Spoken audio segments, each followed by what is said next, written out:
Morning, guys. Thanks again for joining me.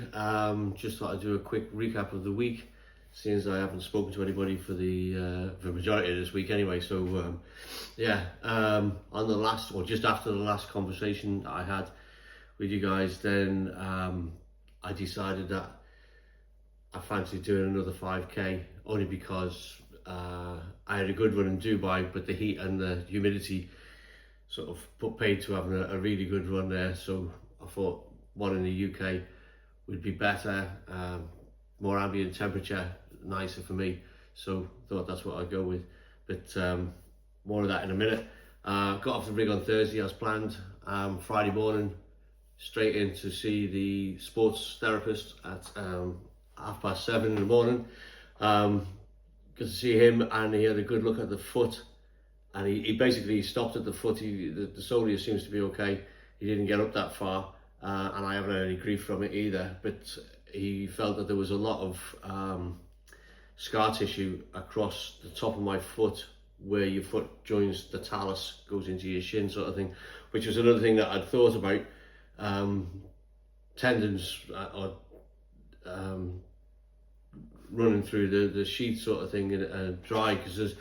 Speaking to him, there's a very poor blood supply around the whole lower calf, shin, foot area. Tendons don't get a lot of blood, but they do like it, obviously. So, which is maybe why once I start to work the foot, the tendon moving through the sheath lubricates itself, and we're okay for the rest of the run then. But initially, they're not happy, which he seems to be in agreement with as well. But he spent like the full hour just manipulating each of the tendons across the front of the talus, and like pinging them like little guitar strings and that, and just working them, trying to remove some of the scar tissue and move it along.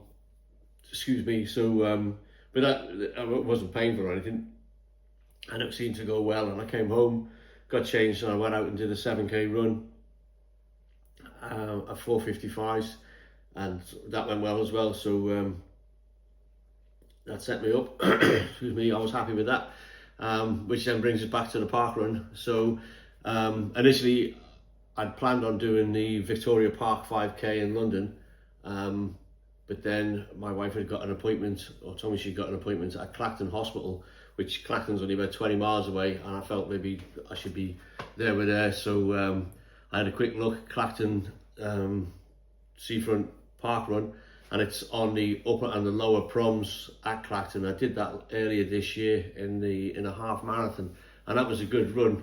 Nice, I'll say, flat proms up and down. The only thing is you've got the step up from the slope from the lower to the upper, or the upper to the lower, sort of thing. But that's it. So I thought that would be good. I'll still get a flat park run out of it, but you won't, because Clacton's that end of the prom is on a little lump, and it is a little lump. I would admit that. But when you've run down towards the pier, gone up the steep short slope to the upper prom, then done a U-turn, and then run back, you're running after the steep hill.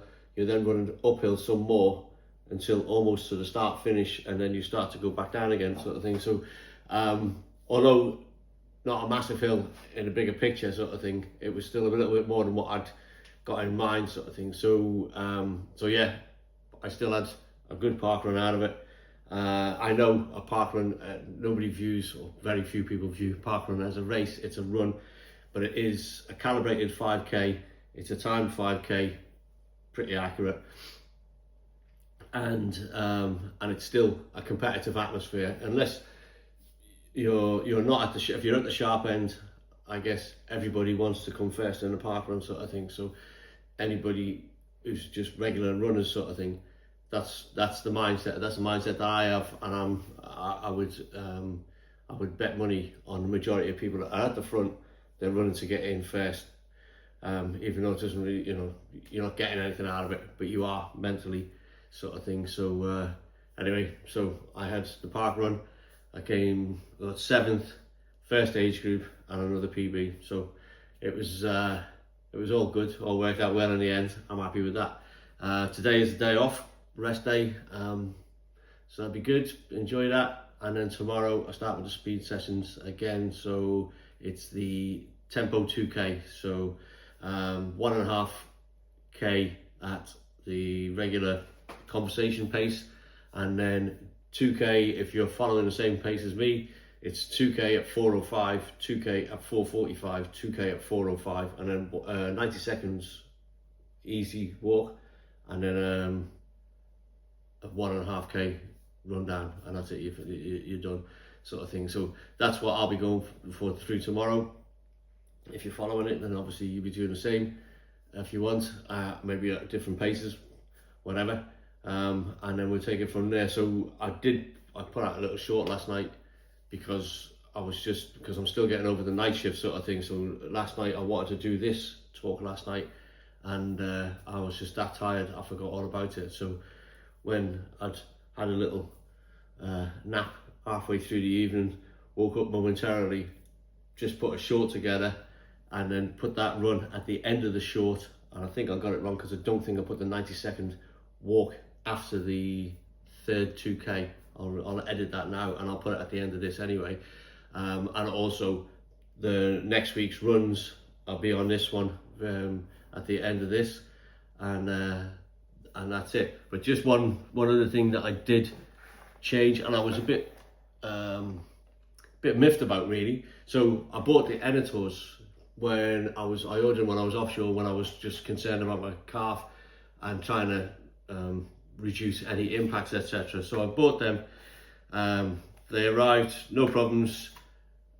I had to trim about 3 mil off the end. These are a 9 to a 10. I take a 9.5. I trim about 3 mil off the end, just the slightest of arcs, and then the run, I can certainly feel the difference in them straight away, sort of thing. So they're a little bit expensive, on the expensive side, about 40 quid a pair, and you've got to change them at the same regular times as you should be changing your shoes anyway, sort of thing, because they do fatigue. But yeah, they seemed good so far, sort of thing. I put them in my Speed 5s and they were fine.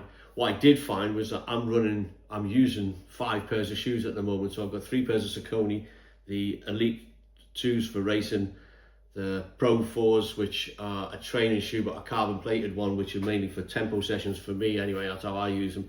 And then I've got the Speed 5s, which I've just got a nylon plate, and that's just my regular running shoe. But also to avoid any continual use injuries, then I've got a pair of Asics Speed Blasts, and I've got a pair of Brooks Hyperions Max. And so I run them, and I occasionally swap them about just for shits and kicks, basically, or just to change the wear on my feet, or to give my shoes a rest.